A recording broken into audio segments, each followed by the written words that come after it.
예.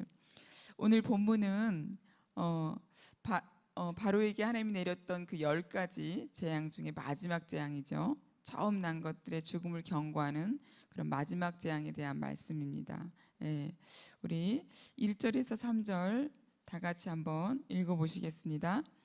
여호와께서 모세에게 이르시기를 내가 이제 한 가지 재앙을 바로와 애굽에 내린 후에야 그가 너희를 여기서 내보내리라. 그가 너희를 내보낼 때에는 여기서 반드시 다 쫓아내리니 백성에게 말하여 사람들에게 각기 이웃들에게 은금 패물을 구하게 하라 하시더니 여호와께서 그 백성으로 애굽 사람의 은혜를 받게 하셨고 또 그 사람 모세는 애굽 땅에 있는 바로의 신하와 백성의 눈에 아주 위대하게 보였더라. 예. 하나님께서 모세에게 한 가지 재앙이 애굽에 임한 후에야 바로가 백성을 보내리라고 말씀하십니다. 애굽에 임한 마지막 재앙이 선포되는 것이죠. 지금까지의 재앙과는 차원이 다른 재앙입니다. 이 장자의 죽음에 대한 재앙은 애굽의 왕궁에서부터 일반 백성들에게 이르기까지 그야말로 씨를 말리는 그런 재앙인 것입니다. 장자는 그 집안의 기둥이며 상속자이기 때문이죠. 지금 애굽 사람들은 그동안 사실 하나님께서 내리신 재앙들로 인해서 굉장한 두려움과 공포에 질려 있습니다. 계속되는 그 재앙들은 그 애굽 사람들의 삶을 바꿔 놓았고 거의 지금 멸망 직전에 간 그런 상태인 거죠. 그런데 지금까지와는 아주 또 비교할 수 없는 두려운 그런 일이 생길 것이라는 말을 듣게 됩니다.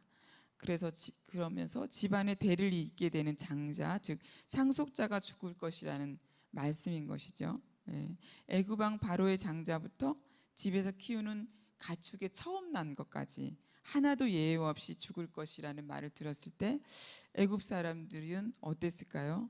너무 공포스러웠을 것 같아요. 공포를 넘어서 정말 하늘이 무너지는 것 같았을 것입니다. 예. 하지만 그때도 우리 하나님 함께 하시는 우리 이스라엘 백성에게는 어때요? 아무 일도 일어나지 않습니다. 예, 그렇죠. 하나님께서는 하나님이 하시려는 것을 모세에게 다 알려주시죠. 하나님은 하나님께서 하시려는 것을 하나님의 사람들에게 절대 숨기지 않고 다 알려주시죠. 우리 창세기 18장 17절에 보면 여호와께서 이르시되 내가 하려는 것을 아브라함에게 숨기겠느냐? 우리가 하나님 앞에 순종하며 나아갈 때 하나님 다 숨기지 않고 다 알려주십니다. 모세에게도 지금 마찬가지였지요. 하나님의 사람은 또 주님의 그 음성을 우리가 듣기 때문에 소망으로 인내하면서 늘 기다릴 수 있는 것입니다. 하나님 출애굽의 임박만 말씀하시는 것이 아니라 이스라엘이 받을 영광도 함께 말씀하시죠. 그래서 애굽 사람들에게 정말 멸시받고 천대받았던 우리 노예 민족이 그들의 은금 패물을 얻어서 당당히 나갈 것이라고 이렇게 말씀하시죠. 또 하나님은 바로에게 핍박받던 하나님의 사람을 바로의 신하와 백성의 눈에서 아주 위대하게 하십니다. 애굽 사람들은 하나님께서 보내신 모세를 두려워합니다. 더 이상 애굽의 왕 바로가 두려운 존재나 위대한 존재가 아니라 하나님을 대변하는 모세가 두렵고 위대한 존재로 보인 것이죠. 예, 3절 말씀이 보면 여호와께서 그 백성으로 애굽 사람의 은혜를 받게 하셨고 또 그 사람 모세는 애굽 땅에 있는 바로의 신하와 백성의 눈에 아주 위대하게 보였더라 이렇게 말씀하고 있는데요. 위대하다라는 말은 히브리어로 가돌이라고 하는데 이 말은 규모나 어떤 영향력에 있어서 매우 큰 것을 의미하고 있습니다. 또는 명성이 있거나 많은 물질을 가진 부유해 보이는 높은 지위에 올라 있는 것처럼 보인다는 것을 의미하거든요. 그래서 사실 모세는 어때요? 가진 것이 별로 없었던 사람이죠. 미디안에서 양을 치던 모세가 애굽에 돌아온 지 얼마 되지도 않았고 또 높은 지위도 재산도 그 어떤 명성도 없었습니다. 그런데 애굽의 신하들과 백성들은 모세를 모든 것을 가진 위대한 사람처럼 봤다는 것입니다. 어떻게 모세가 애굽 사람들이 눈에 그렇게 두려운 존재이고 위대한 존재로 보였을까요? 하나님이 함께 하셨기 때문이죠. 그죠? 우리도 마찬가지입니다. 우리는 사실 아무것도 사실은 보잘것이 없지요. 특히 저 같은 경우는 너무 참 부족한 존재인데 하나님께서 또 이렇게 부족한 대로 사용하시고자 하니까 저도 이 자리에 서 있는 것이지 않겠습니까? 참 기적 같은 일입니다. 예. 모세는 애굽 왕 바로에게 하나님의 말씀을 대언합니다. 대언하는 사람이죠. 하나님의 입의 역할을 한 것입니다. 사실은 모세가 이렇게 하나님은 눈에 보이지 않기 때문에 모세가 순종하며 나아가지 않았다면 이 기적도 일어나지 않았을 것이죠. 이 모든 일들이 10가지 재앙이 하나하나 내려질 때마다 정말 이렇게 우리가 상식적으로는 이해할 수 없는 그런 일들이고 어마어마한 일들이었는데 모세는 그 말씀에 순종하면서 계속 바로에게 하나님을 대신해서 입으로 대언합니다. 그죠? 모세 뒤에 하나님이 계시다는 것을 그러니까 누구도 다 알 수 있었던 거죠. 예, 우리 이제 5절 말씀 한번 같이 읽어보시겠습니다. 애굽 땅에 있는 모든 처음 난 것은 왕위에 앉아 있는 바로의 장자로부터 맷돌 뒤에 있는 몸종의 장자와 모든 가축의 처음 난 것까지 죽으리니. 모세는 바로에게 여호와께서 애굽의 모든 장자와 가축의 처음 난 것을 죽이실 것을 경고합니다. 6절에 보면 전무후무한 부르짖음이 있을 것이라고 말씀하시죠. 마지막 재앙이 가장 무서운 이유는 생명을 앗아갈 뿐만 아니라 그 재앙의 집행자가 바로 하나님이시라는 거죠. 하나님 자신이라는 것 때문입니다. 4절에 밤중에 내가 애굽 가운데로 들어가리니 라고 말씀하시죠. 하나님이 직접 재앙을 실행하시면 되돌릴 수 없는 것입니다. 이스라엘의 남자 아기들을 학살했던 바로가 그죠? 바로의 죄가 바로 자기 후손들에게 그대로 이렇게 지금 돌아오고 있는 것이죠. 애굽의 노예로 학대받으면서 고통 가운데 부르짖은 이스라엘의 탄식 소리가 이제 애굽의 전무후무한 큰 부르짖음으로 바뀌게 되는 것입니다.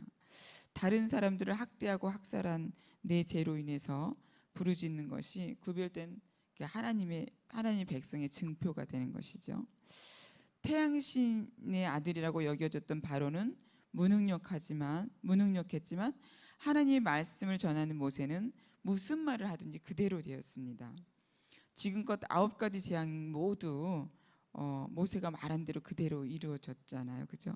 그리고 이제 가장 두려운 10번째 재앙에 대해서 경고했기 때문에 곧 모세의 말대로 이제 곧 될 것이라고 애굽 사람들은 다 누구나 다 그렇게 생각했습니다. 모세 뒤에 하나님이 계셨기 때문에 애굽 사람들은 모세를 두려워하고 위대하게 볼 수밖에 없었던 것이죠. 예. 모세와 함께 하셨던 하나님께서 하나님을 믿고 의지하며 또 이 새벽 이 예배의 자리에 나오신 우리와도 함께 하십니다. 하나님이 우리와 함께 하시기에 우리는 무엇인지 할 수 있고 또 이길 수 있는 것입니다. 사실 이미 이긴 싸움을 우리는 확인하는 것이죠. 그죠? 십자가에서 이미 하나님께서 다 조치해 놓으신 성취하신 그것들을 우리는 사실 지금 누리면서 살아가고 있는 것입니다. 그래서 그것을 능히 넉넉히 또 풍성히 이겨낼 수 있는 것이죠. 내 힘이나 능력으로 그것을 할 수 있습니까? 그죠? 그러면 할 수 없는 거죠. 정말 우리 힘으로 하려고 하면 그것은 정말 할 수 없는 일입니다. 우리는 비록 약하지만 우주 만물을 창조하시고 우리를 구원하신 그 하나님이 우리 아버지가 되시니까요. 그죠? 모세를 통해 나타나신 하나님께서 또한 우리를 통해서도 나타나시죠. 언제 나타나시죠? 언제? 우리가 순종하며 나아갈 때. 우리가 순종할 때 그렇게 나타나십니다. 때로는 우리의 생각과 다를지라도 말씀에 준해서 순종하면서 가는 것이죠. 그리고 또 권위자를 통해서도 하나님 또 말씀하십니다. 권위자들의 생각이 우리랑 다를 수가 있죠. 또 때로는 주의 종들의 생각이 틀렸을 때도 있습니다. 그렇지만 순종하며 나아갈 때 하나님께서 그 결과를 책임져 주신다고 하셨어요. 순종하는 나에게는 결과를 책임져 주신다고 말씀하셨습니다. 그래서 틀린 것, 잘못된 것은 하나님께서 다 반드시 다 바로 잡으십니다. 우리는 그냥 순종하며 나아가면 되는 것이죠. 그래서 항상 교회에서도 마찬가지입니다.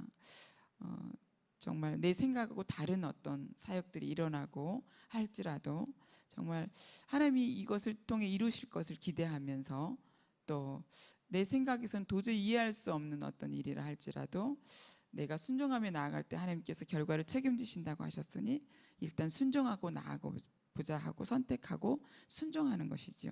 그래야 순종이 됩니다. 그런데 내 생각과 다르면 계속해서 우리는 불만을 품게 되고 판단하고 정죄하게 되고 서로 또 화합하지 못하고 연합하지 못하게 되는 것입니다. 그렇죠? 우리 9절 10절 말씀 함께 우리 읽어보시겠습니다.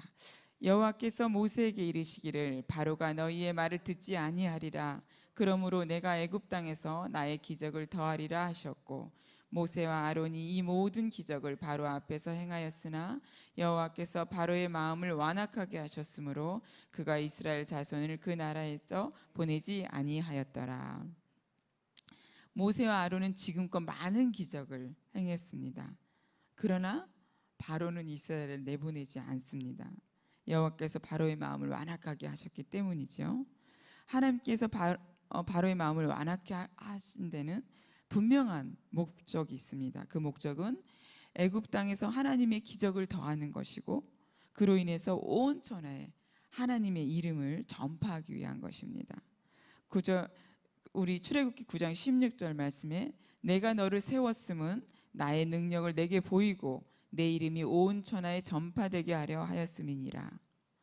마지막 경고를 무시한 바로는 마지막 재앙으로 심판을 받게 되지만 이스라엘은 이로 인해서 애굽에서 나오게 됩니다.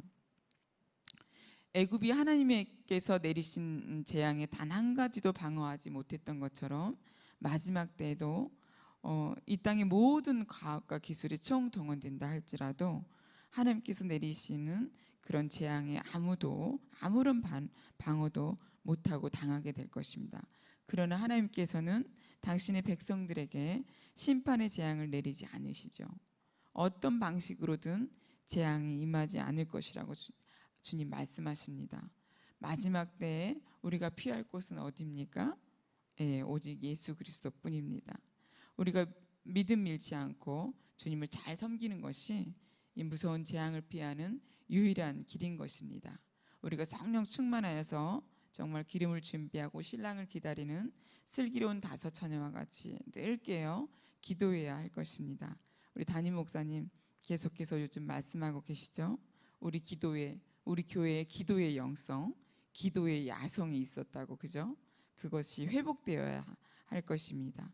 그래서 하루 1시간 이상 뜨겁게 기도하고 또 말씀을 늘 사모함으로 읽어야 할 것입니다. 그래야 하나님을 알아갑니다. 하나님을 우리가 아는 만큼 하나님을 믿게 되고 순종하게 되거든요. 사실은 모르기 때문에 내 소견에 옳은 대로 하게 되는 것입니다. 그래서 늘 깨어 기도하시고 또 말씀을 충분히 정말 이렇게 풍성히 먹을 때 우리가 정말 성령 충만할 수 있습니다. 그래서 성경 말씀도 집에서 충분히 읽어야 되지만 또 예배의 자리에, 공예배의 자리에 늘 나와야 됩니다. 제가 이제 지난번 말씀에도 말씀드렸지만 예수님 믿고 한 6년, 7년은 공예배를 못 드렸어요. 그냥 주일 예배만 드리고 특별히 이제 우리 기관이나 지역에서 수종될 때만, 특송할 때만 나와서 수요예배, 그 철야 예배를 참석하고 거의 공예배를 못 드렸었거든요. 그런데 공예배를 제가 드리기 시작하면서 제 믿음이 많이 자랐어요. 말씀을 들으면서, 그리고 하나님은 나에게 주시는 말씀을 언제 하실지 모르거든요. 그래서 예배의 자리를 사모함으로 나오셔야 됩니다. 예배는 목숨을 걸고 나오셔야 되는 거예요. 그래서 저는 그때 남편이 예배의 자리에 가기만 하면 싸우고, 가기 전에 싸우든지 그냥 이제 좋게 보내주면 갔다 와서 싸우고, 반드시 대가가 있었습니다. 예배를 쉽게 드릴 수가 없었어요. 그래서 그때는 정말 하나님, 저는 예배 드리는 것이, 제가 예배 드리는 것이 무엇이 그렇게 하나님 잘못입니까? 난 예배 드리는 것이 정말 하나님께 예배 드리고자 하는데 그것을 주님 막으십니까? 하면서 제가 많이 하나님께 울었습니다.